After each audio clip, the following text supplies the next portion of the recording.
Si aujourd'hui votre mari vous trompe, est-ce que vous allez accepter le pardon?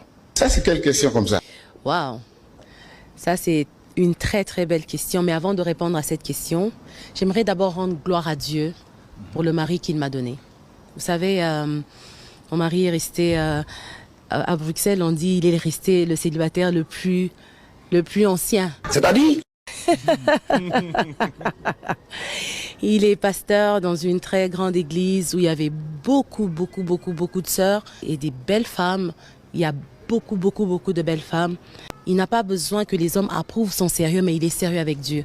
Dans ces genres de situations, j'aime cette partie-là.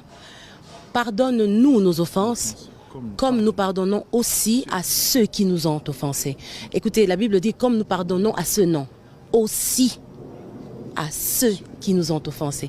Donc, au fait, le pardon du péché, le pardon que j'aimerais que Dieu puisse me donner, dépend du pardon que je dois donner à l'autre. Ce n'est pas facile. Mais dites-moi, si le pardon est demandé, pourquoi ne pas pardonner? Ça dépend de situation. Si le pardon est demandé, puisque nous nous conformons à la parole de Dieu, nous devons pardonner. De cette manière-là, Dieu nous pardonne également. Voilà. Et si la personne récidive, Si la personne... si cette dernière récidive, est-ce qu'elle mérite le pardon? 7 fois le juste tombe, 7 fois le Seigneur le relève. C'est pas moi qui invente, c'est encore la Bible. Le pardon d'aujourd'hui n'annule pas le pardon de demain, mais cela ne veut pas dire qu'il faut rester dans le mal parce qu'on se fait toujours pardonner. Non. Voilà. Je te pardonne parce que j'aime Dieu et parce que j'aime sa parole et je veux être pardonné par Dieu. Mais si toi tu continues à le faire sciemment, le salaire du péché, c'est la mort. Là, Maman, le baiser belé. Bon, nous catez beaucoup dans les détails. Et quittez les réseaux sociaux avant qu'il ne soit tard. S'il vous plaît. Je vous demande pardon au nom de l'amour. Au nom de Dieu. Pasteur Jean Bosco. Je ne sais pas si c'est qui Kankou, qui Mbouyi. Mais quittez les réseaux sociaux avant que les réseaux. Avant que ma bêtise est comme. Quittez les réseaux sociaux, s'il vous plaît. Vous partagez live et qui comme la pasteur Jean Bosco. Quittez les réseaux sociaux. Parce qu'il y a des gens qui ont beaucoup de choses à dire. Oh, Evanda. Pour la bino mi balé, ma passe à mi balé. Mon bal a Lydie Seya. Lydie Seya, Yemba, Unkwa, Chiche, qui était chez le frère Emenkan. Je connais l'histoire. Je connais. Pardon au nom de Dieu. Nara Robeta Makambuya Batouté, mais au nom de Dieu, quittez les réseaux sociaux. Pour un moment. Même ma terre, au nom de Dieu, pardon, quittez les réseaux sociaux. Parce que moi, je connais. Avant que le frère Emen Kanou se sépare de la sœur Karine, avant qu'il se sépare, la sœur Lydie Seya, Yaya, Botika, Lydie Seya, Lekinanga, ya Salongo na quartier. Pardon au nom de l'amour. Botika, boyo bimisaba makambu, moko boy batamaka, na réseaux sociaux et comment réseau ba matière. Tango ba kolo matière, ba kozongo ba vandeli ango yaya.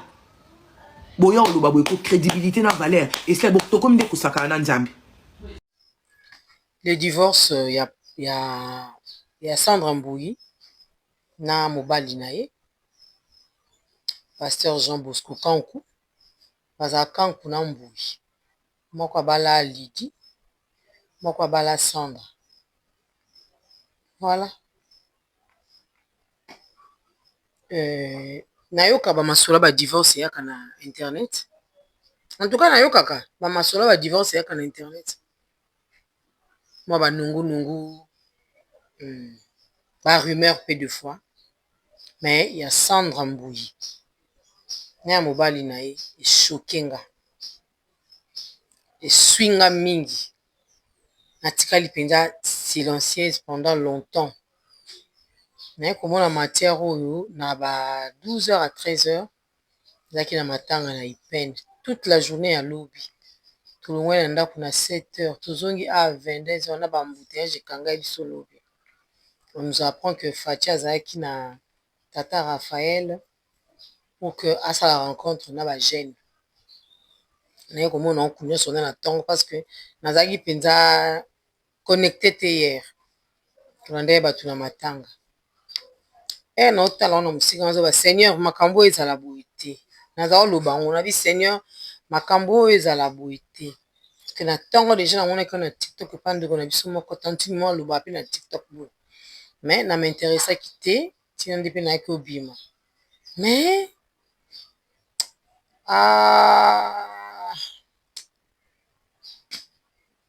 aujourd'hui Maman Blanche Tounassi est partie. Maman Blanche est partie.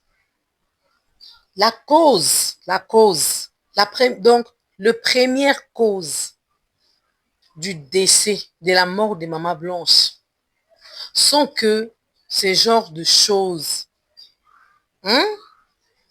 Oui. Un homme colérique qui frappe sa femme régulièrement. Les incompréhensions, souvent moi, si pas en moi, tombe à l'icolo devant mon bali, arrogance, hautaine et arrivaka. Parce que quand ils sont devant nous, ils nous présentent un autre comportement. Et quand ils sont derrière, entre bango, il y a d'autres choses qui se passent. Oui, il y a d'autres choses qui se passent. Alors, Maman Sandra Mboui est Louba, son mari est Louba.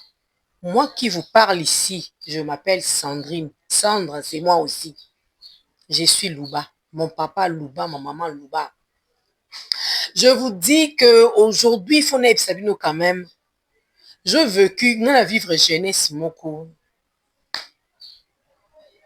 Na vivre, donc, papa nanga baby sa mutu nanga. Papa nangai, abebisa mutu nanga. Sa façon de traiter ma maman, dès le bas âge, ngai, nazaki mwamuki. J'ai vécu des choses insupportables. Ngai, bomo na oyo. Kokola, mkomona yesi mama nga na ba mbaya muluba te. Asi nga po, lobi bon po ani. Nabi, namona kande makam papa sala kayo.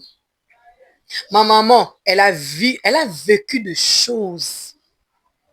Maman nangayi, aotika biso na école primaire. Na yebisa bino likambo yo, aotika biso na école primaire, azongi pa na bango.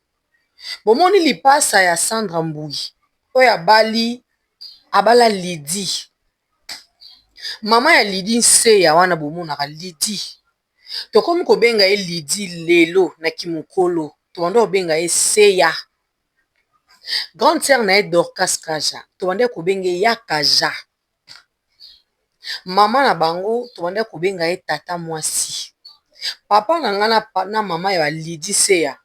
Baza na bango yana lekite. Baza bato bakola na mboka. Bakola ki village moko. Bango baobenga papa babotinga Noko Crispin.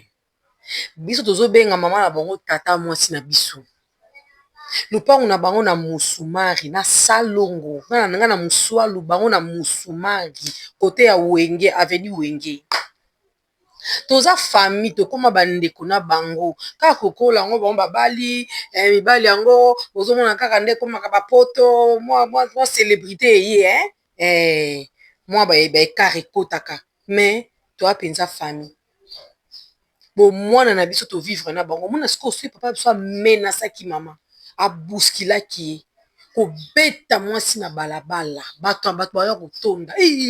Wana biso ba miki. Nga na yebi ba histoire nyonso. Omona sikoyo mama ba Lydie nde aoya kobondela mama na biso. Ok, luke tipa na bango. Po azongisa ye mama ba Lydie Seya oyo. Ndaba ndaye kwa kolungwa mundu ande muto ayo créer climat moko de paix. Ne pensez pas que kaka lelo nde ba Sandra Mboui na ba Lydie nde ba vivre makofi na ndako ya libala. Non. Période wana ba mama biso ba viva ba harcèlement, ba viva violence, ba viva ba biloko moko boy. Mais parce que internet ezalaki te téléphone kutu apamba oyo ezalaki même pas Android, même yama ba touche wana ba maya pondu ezalaka te bandeko na ngai to la ke vidéo to solo na biso lelo nako ekokamwisanga to kompe kokamwisanga te. Sandra Mboui aye koleka na chaîne na biso ya Kinshasa Congo 5 à 6 jours avant à ça la mariage religieux na pasteur Bosco Kanko. atikalaki na mikolo moke. Sandra Mbuyi aye koleka na plateau na biso toyamba ye alata foulard mo ya jaune na jupe na ye suka na genou, chaussure na ye kitoko, asala suki ne na luka photo wana. En tout cas funa luka photo wana. Toyambaka ye nazalanga moko te, tozalaka na confrère na ngamo Gaël Kalumbu na pesi mbote, toyamba Sandra. Caméra woman oyo aza ko filmer Sandra Mbuyi. Cousine à Sandra propre, tu travailleras na ye Nadine Mbuyi. Ba mesana te. Te, non beta li solo. Ba mesana te pourquoi? Ba Sandra na ba cousine wa Nadine Mbuyi. Banani bazaba donc papa ba Sandra, ba Nadine wana ba obenga papa ba Sandra Mbuyi noko. Ba Sandra ba obenga ba mama ba Nadine côté kuna ba mama leki pardon ba tata mwasi na bango. Ba tata mwasi ba Sandra. Tata mwasi ya Sandra Mbuyi côté papa na nondo ka papa na ye ba cousine pour papa ba Sandra baza ba cousine cousine na bato nazo beta lisolo oyo. Tata mwasi ya Sandra Mbuyi wana ndeko papa na ye wana aza na Barcelone, aza sœur religieuse. Nadine Mbuyi, Francine Mbuyi, Sandra Mbuyi na pesi ba ono so ba mbote. Bandeko ba Sandra Mbuyi. Donc, tango to sisi mission na kasi yo olobaka Sandra Mbuyi aza ndeko no abi attachement pa ezalaka te. Ba Sandra papa bango akufaka atikaka ye muke, mama également. Sandra akoli mingi na ba yaya na ye côté ba papa na ye amipesaki mingi te. Ngabia bon yango bozwa temps vraiment ya ko mais so otali ba taille na bango. Otali Francine Mbuyi, otali Lisette, otali Lisette nanani susu Yvette. Omoneke ba taille yango, ba bilongi yango. Ozomona ko Sandra na poto na mo ba mbongo na ye, voilà. Sandra Mbuyi a préparé mariage na religieux to yambie une émission. En tout cas, les cas l'ont très bien. Et ça qui période oh serre nana lukizo asaki accident. Asaka accident na nini kuna. Na Côte d'Ivoire, je pense donc que concert. Mais tu n'as pas sur na biso contenu les qui Sandra qui a sali mariage. Lokola nga siko na benga kapé. Atata moi ça Sandra wana nga na benga ba mama le client mama kulutu à partir ya ba cousine à Sandra pour na mesa na ba cousine à Sandra makasi ba Mbuyi ba Nadine wana. Bango ba obenga kuna ba mama mais Sandra obenga ba mama wana ba tata mwasi. La seule personne où a représenté famille ya côté papa ya ba Sandra ezaki tata mwasi na bango à Barcelone wana. Yenda zara na mariage Jean Bosco nana. Aloba mariage wana leka lokola Sandra vraiment lokola reine d'Angleterre. Ba biza souka na fête. En plus entrée wana ezaki n'importe qui te mutu azwa occasion kokota na mariage wana. Mais après quelques temps, ma solo betamaka. En tout cas, on a obeta nanga li solo parce que tra nango li solo. Après quelques temps, li solo eko betama. Li solo betama nini? Li solo betama ba betelinga li babi. Mobali ya Sandra Mbuyi. Na mobali ya Lydie Seya. Bazalaka ba catholique. Bakendaka kisango elo mo ya bongo bakenda lokona kisango. Epesaka te soki ndenge makambo bango balinga bakoma so bazwa epesaka nango te nde bayaka kolongwa baye kokima kotoyo baye na ba église de réveil baye koyebisanga boni bango mibaye nde baza ba faux pasteur ntango moto ayebisaka bango ba faux pasteur natala mbama Lydie na biso natali mpe Sandra Mbuyi na biso baya bandeko nanga Lydie Seya du côté maman muluba côté papa muluba monga kuna olobanga bité baluba na baluba moi je pense que ekende bien babali basi na bango bana mikie bazwi bango na bomwana bana mikie nazali surprise ya koapprendre que mobali ya Lydie abeta Lydie tili ya abuka na kote hôpital na apprendre yango sikoyo non ce n'est pas bien non soki eza mpenza bongo papa na biso Mbuyi non wana pa toyokana te oyo eza internet vie de couple na bino bosala effort à kobomba oka ndenge Henriette quand jinga lobi bomoni lelo so ebanjo yinda so tozwa part ya basi tozwa na biso part na bino mibali te parce que bino mibali bozosala basi mabe tokozwa part ya basi. Sandra Mbuya ye mwana mukie abandi na ba Charles Mombaya leki na mama Laure bayembi ana abunda na papa Henri papa lelo Sandra Mbuya azu oyo azu lelo yo ya obimisela biso ndeko asagi Sharufa na kombo afatu botala makambo sagi Sharufa sala papa Wemba ate asala mama Amazon mwasi ya papa Wemba eza ba sekel wana te ndeni yo koma na niveau ki kokuchaka na nunu ya bana na yo makambo yango yango nunu ya mama Blanche a eu le courage de témoigner sur la mort de maman Blanche. Pourquoi cette nounou peut avoir le courage de témoigner sur la mort de maman Blanche? Elle est là comme témoin. Elle a dit des choses. Et nous, dans la communauté, on a trouvé ça normal alors que ce n'était pas normal. Ben koloba, omoni ba pasteur wana mibale baza ba makioniste. Nakanga koma makioniste, on est vandanga. Ce sont des makionistes. On a Sandra na boti telo côté. Sa première fille non kuta ina mukilité. Babenga papa o makioniste. Balobi mabala oyo ezanango na ezanango mulaite. Du point de vue comportement ya Sandra, on va dater. Pourquoi? Parce que Sandra linga droiture. Ndokolanga oyo droiture. Sandra lingara vérité, véri. Sandra lingara gauche droite, c'était tokemba la mort tout droit. Tout ça direct. Là c'est moi. Nga linga direct. Kaka na ebisio. Sikoyo mobali tellement azo vivre na moi si na hypocrisie et simbate. Mama Laure ndazawana na couple na ye. Akutana na makambo te. Oui, akutana na makambo. Ya ebele. Babuna pe na papa Christian. Papa Christian pe adekonaka, alingara pe, akouchara pe na ba fille mosusu. Et donc une fois en internet, ben ma maîtriser yango. Maîtriser pourquoi? Pour que maman leur amonaki naza na ba explication yo pesa batuti. Mais Sandra Mbuyi jusque là a gardé silence. Mais pourquoi papa Jean Bosco a kobima pour ka sala ba live? Moni que live na ye etondi incohérence.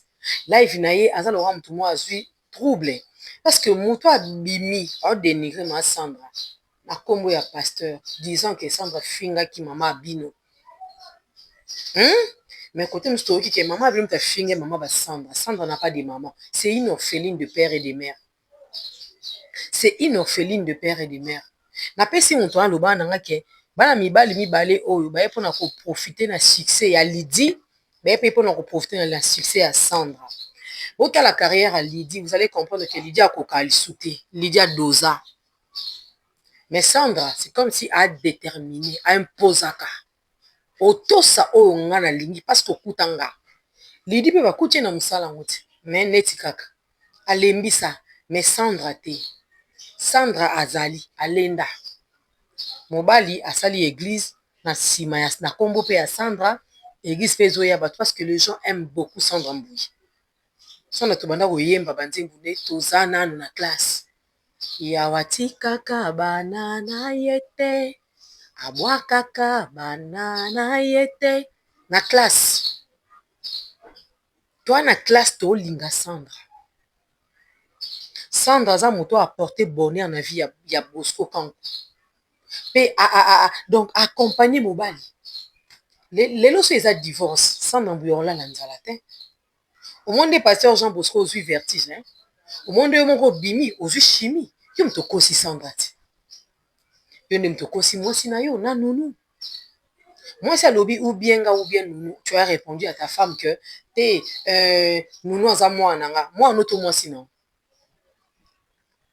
Ba pasteur le lobo sisi batuna pour sa bolingo. Ba pasteur le lobo kosi biso mingi. To vivre ba spectacle belé ko beta mwasi o beta ki ponani bo betela basi yango nini ba mwasi na moko ozo beta yi o betela ba oni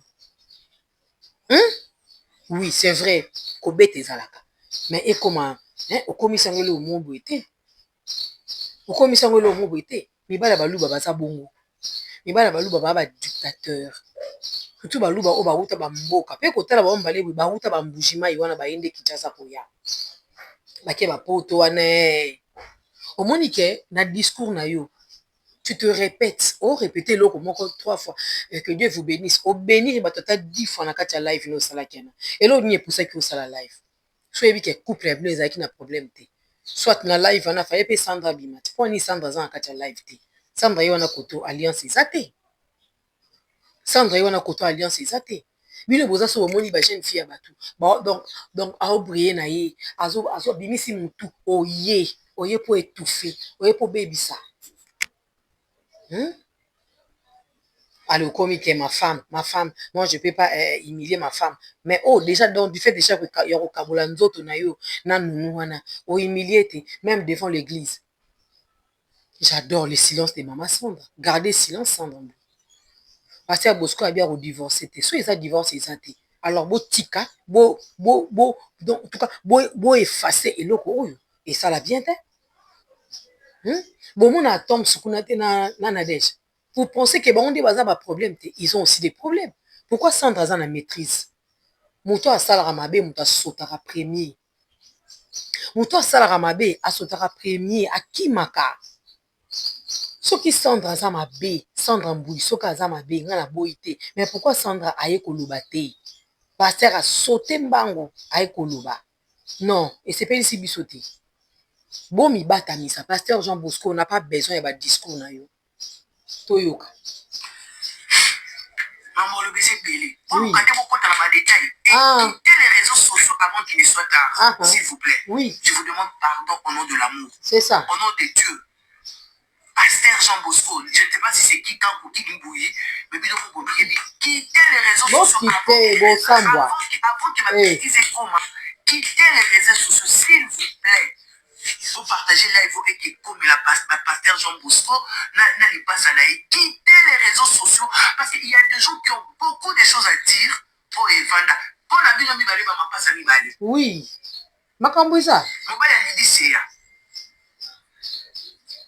Lydie Sewa Yemba Bunkwaji qui était chez le frère Ementan. Je connais l'histoire. Je connais.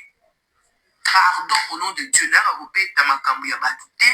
Mais au nom de Dieu, quittez les réseaux sociaux. Pour un moment, même à ma terre, au nom de Dieu, au nom de Dieu, quittez les réseaux sociaux. Sandra Yete, pasteur, quittez les réseaux sociaux. Kende, Kima. Li passe na ope atika. Parce que, bino batotindi batba finga Sandra, ba humilier Sandra. Aïbo lamba te, azempoli, agangi la rayo. Vous voyez na Sandra pendant combien d'années? Vous êtes dans le mariage, moi, les kamki, qui benga maman abino, Sandra zana maman te. Ana maman te. Sandra zana maman te, mais sachez-le très bien que raison te écoute la paix Sandra. Faut ani bolibo imile mninga boy. Et ça, bato baloba Sandra bonga na mobali te. Faut ani. Na ba étude à Sandra. A bonga na mobali te. Et ça, na bato balobango. Mais Sandra tala biloko wana ta linga yo. Hein? Faut ani. Parce que moi, je connais. Avant que le frère Emen Kanou se sépare de la sœur Karine. Karine Moujina. Avant qu'il se sépare, la sœur Lydie Seya, Yaya, Boutika, Lydie Seya, Zalia Kinanga, Yasalongo. Pardon, au nom de l'amour. Boutika, Boyo, Bimisaba Makambu, Moko, Batamaka, la réseau social est comme un réseau de matière. C'est ça. Obi Mapwani. Hein? Obi Maponani. Sandra Koutumtako Lila. Mon mari m'a trompé. Mon mari m'a fait ceci. Mon mari m'a fait cela. À Sali Angote. Et aujourd'hui, on nous dit que Maman Kabasele avait prophétisé pour Sandra. Bon, évitez l'eau. N'a intoxica qui Sandra pour que Sandra qui sa vidéo. Parce que Sandra a un bon côté. Tant on se fait mobile, on peut intoxiquer et Sandra qui a tout ça la vidéo. Est-ce que nous, on a un problème? On a un problème. Maintenant, le problème est là, non? Le problème est comité. Le problème est là. Pourquoi le comité a dit le balo? Hein? Je n'ai pas besoin de me défendre. Tu t'es défendu? Même si il y a eu un problème ou il y avait un problème, le pardon existe. Oui, déjà, au lakisi biso qu'il y avait un problème. Alors, pour nini ndeko na bino na internet, na bimisi makambo. Sandra Mbouye, est-ce que Sandra ko humilier yo? Biom to humilier Sandra. Sandra humilier yo te papa. Hein? Au contraire, bino batu bo humilier Sandra. Hein? Maman Bokilo, kaka boy, toujours de problème. Maman Bokilo, toujours de problème. Bana mibali yo baza ba papa mikolo boy. Bino boko ta makam na bango, okena na banda kuna bango. Pour créer climat ya bien te. Oso mona bande ko mibali balinga ndeko mwasi. Ba olinga mwa mwasi wana te o babali na famille. Hein? Sandra c'est une femme épanouie. Sandra Mbouye c'est une femme épanouie. Elle sait comment se prendre en charge. Même si le bokabwa n'a bien souhaité en haut, pour n'a contre yango. Même si cela est arrivé, Sandra la lanzala tepe a bien soin ya bananaï. Mais ça qui est au côté divorce c'est ça ma bibo luka terrain d'attente. Et ça qui est au côté. Bino boa ma kasi ko humilier basi na bino. Oh balu bakabo. Je ne reconnais pas avoir fait du mal. Oh. J'aime mes enfants, j'aime ma femme, j'aime ma famille. Ouais. Et Sandra le sait, donc arrêtez. Puisque les gens racontent là, voilà. Non, il n'y a pas de souci. Donc voilà. Je n'ai jamais. Et si vous voyez même sur une page, quelqu'un qui vous appelle pour vous dire le pasteur Jean Bosco a appelé. Jamais. Là, je viens de le prendre maintenant. Le pasteur a dit, il n'a jamais trompé sa femme, ni fui la maison. Il a en même temps confirmé qu'il ne divorcera jamais. Si tu n'as jamais trompé ta femme, si tu n'as pas fui la maison, mais pourquoi tu viens te justifier? Mais pourquoi tu te défends? Donc tu te justifies. Pasteur Jean Bosco Kankou, tu te justifies. Babi ke yo ki na kugangela nani Lydie, mobile no pa ka kugangela nani, ni pasa no pa ka kugangela Sandra. Baza ba esclave ten, ba na kimi. Po ni bo sakani spina bango. Lydie musique ya wana nyonso si la carrière à Lydie si elle chante bien. Lydie chante bien. Boto ke ko lula bana basi batu na ba télévision. Boto ke lula bana ba YouTube, na ba TikTok. Okomi na fatu. Sandra Mbouye a osilika ka pam. Sandra Mbouye ndaza na kusilika ka pam. Alongoli alliance. Dieu m'a donné de merveilleux enfants que j'aime beaucoup, adorables. Et je ne peux pas laisser mes enfants grandir seuls. Mibali boloba ka bongo. Mais ça kitoko te. Bato balomoni bino Lubumbashi na basi mosusu so pe nde nini. Hein? Ya malamu te. Nayoka na sonyo sa analizo. Nayoka sonyo sa analizo. Hein? Nayoka soni. Nayoki vraiment soni. Boki sa baluba soni. Sandra Zaka, dur de caractère. Oui, là c'est Sandra. Oui, on a été parce que Sandra Mbouye a sekaka. Oui, a sekaka. Elle est souriante, elle est seka. Mais quand elle se fâche, bah genre ya batouana, c'est très difficile pour que Ozongi se sous na ben naï. Seka. Mais quand elle prend une décision, c'est très compliqué. Là c'est moi. Nga zala nanga bongo. To seka. Mais si on a na boyi, nanga.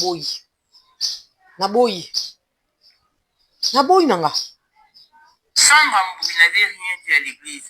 Mais dans ma zone, il va foutre un mobile, il va saler la maman pasteur Joël Kabassi les vidéos.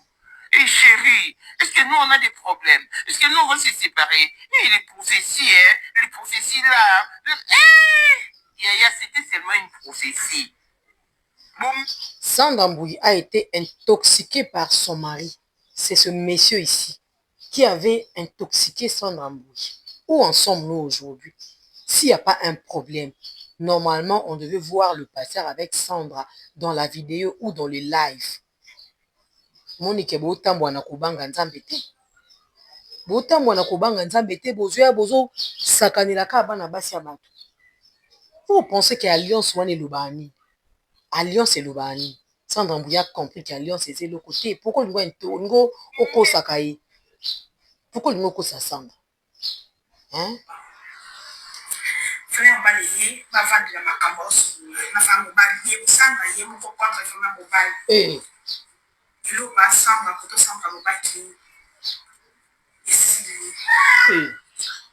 Pasteur Jean Bosco asekamita pesa maloko mabwa lingi pesa maluba mwani kaza raison asekamita yofinga sanga katikata makolo ya mama na ye yoka Pasteur Jean Bosco yoka afinga ser samba elo samba baki bake no finga mama nanga yo pasteur oke finga sexe ya mama ya mwasi na yo en même temps mama na kufa yo oza na mama ntango sandra amona mama ya bino aosepela ozwa ye mama kitoko te omonde ozwi vertige okomoya kolekaleka osalaka sa balive place sandra aza na asi azoseka o comme sandra t'a donné des beaux enfants orespecte ete fatu mpe apesa yo d'ailleurs sandra mpe aza mwasi ya liboso oyo ya yo te ya vie boza bato bosala vi kala bokosaka na nkombo ya nzambe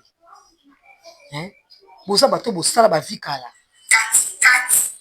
boni boyeko mpona makambo na yo makambo onani solaki muta mosina otomboka poza mutu alikuwa mwana ndako elikuwa obima na leki nanga mwana na biso kofinga katikati makolo ya mama na to perdre mama blanche ya kaka boye to vivre humiliation oyo la maman de mama blanche a vécu sur internet à cause de sa fille te mama Sandra Mbui so omoni na bien te mama obendani so omoni malamu te mama babendanaka soki ozo reconnaître ke osalaka video mo boye peut-être après prophétie ya mama na biso Joël Kabasele zonga pa mama lukaye mikiti incline toi mibali bakobanda koya ko humiliaka basi boye te makambo touti omona na mwasi ya pasteur ya nani ya komo ene tonton Jaco kutana ni pasteur te mwasi nde azalaki pasteur ya ye po ahumilie mwasi tande beti nde mpe bango mpe babii mpo ke bahumilie Sandra ebeti yo mo nani Bosco ebeti yo soki boye botelemeli ka Sandra na ndenge mabe nga kuna kanisi ke Sandra asali yo mabe moko alinga Sandra azokema diabu bacontra wana andokende mpona kaka bien na bino yo na poto osalaka wapi osalaka nini aokepe kana mpona bien na bino bwana bana mibale bozobokola mabe eza wapi nani yabi soki so oke contrat oke place moko oke voyage mo ata ya une semaine ekotika ye mobali na ndako nde eza sitoni mobali ake koluka mwasi mpo ni bolingaka kotrahir basi boye mpo ni basi bavandaka basupportaka bino boka kokanga motema te seko banda kokosa Sandra na nunu wana kala tokolanda histoire ya vie nota mosusu po botana bana mosusu avant Sandra mpo ni bolinga kopesa biso basi pasi boye yo ke kofinga mama mwasi na yo mama na yo omonaka ye ere yo kenda kopesa mbongo ya libala mama na aliaka mbongo alata super wax no akufa pesa ye respect pesa mama na respect pasteur omoni ke boza bamakioniste vous êtes de faux prophètes bate yano eza nini marcelo kuna te atere bato compassion échangea akoma kogangela bato yo mate yano eza nini te mate yano eza nini ce n'est pas gentil ce que vous faites là mabala ngo yango oyo eza kaka e baninga bakenda ngai nazotikala tala na kati moto mais basala biso bavideo qui pouvait croire que maman blanche allait nous laisser le voice qui pouvait croire que façon bazalaki wana tokoki kovivre makambo wana so omoni bato bazokanga makambo makasi bazokolakisa nde baza na internet boyebaki na ndako kuna moto epelaka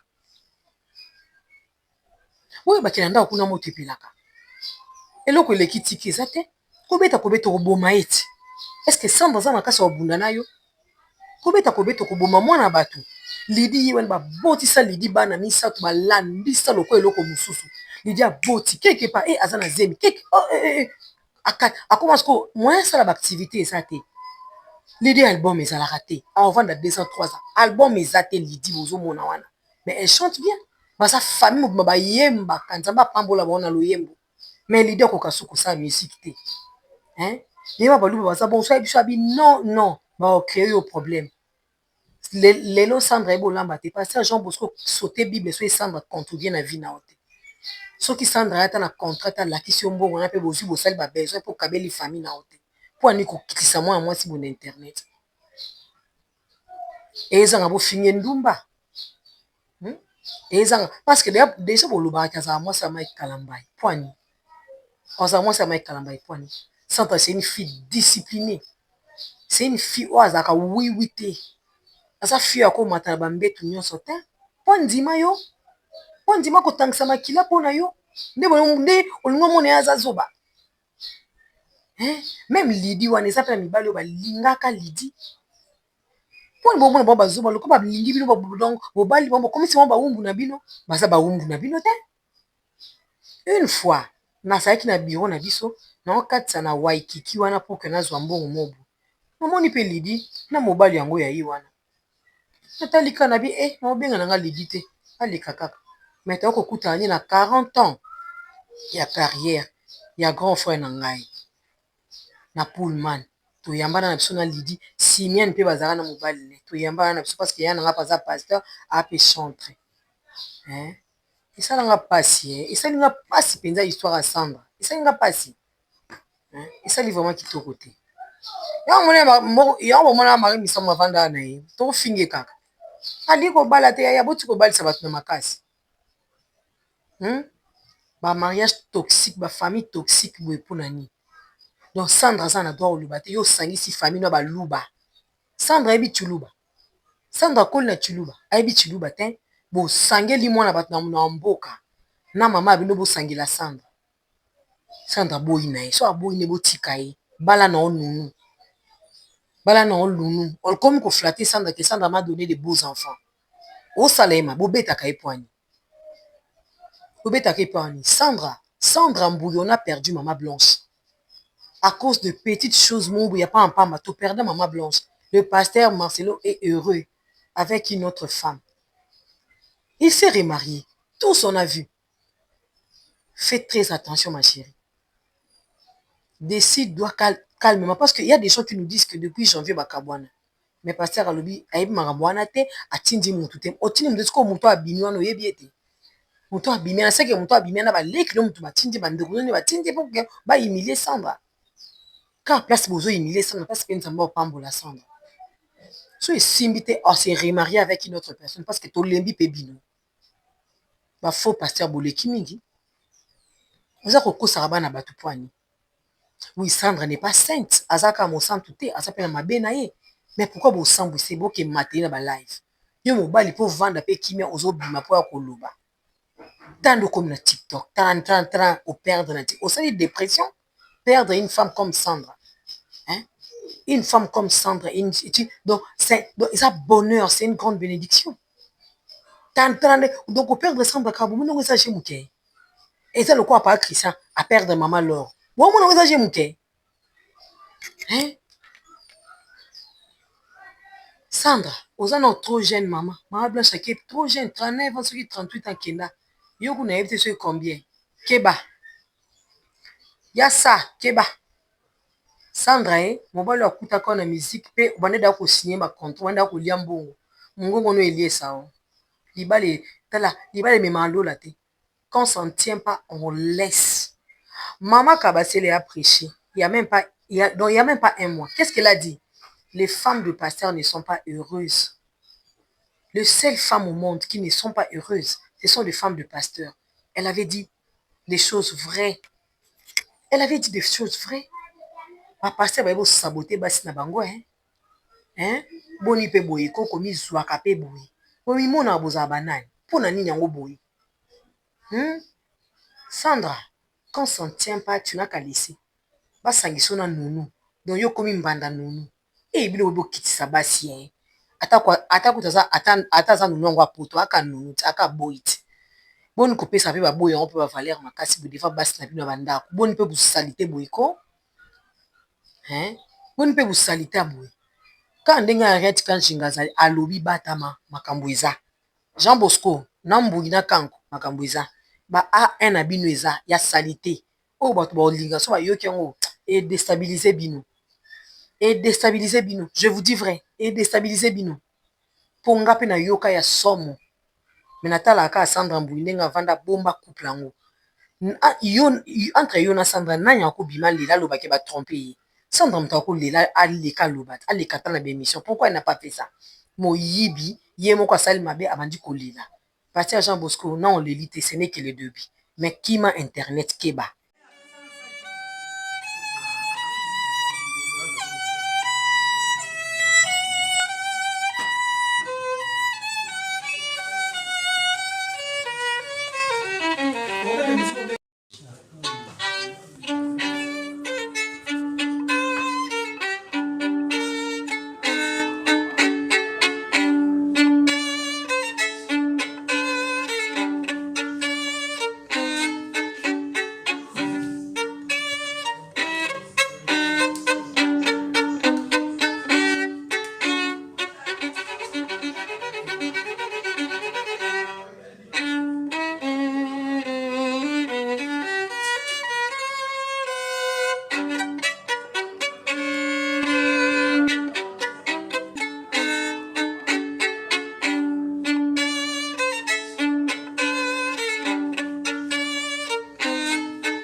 Lycée c'est la qualité.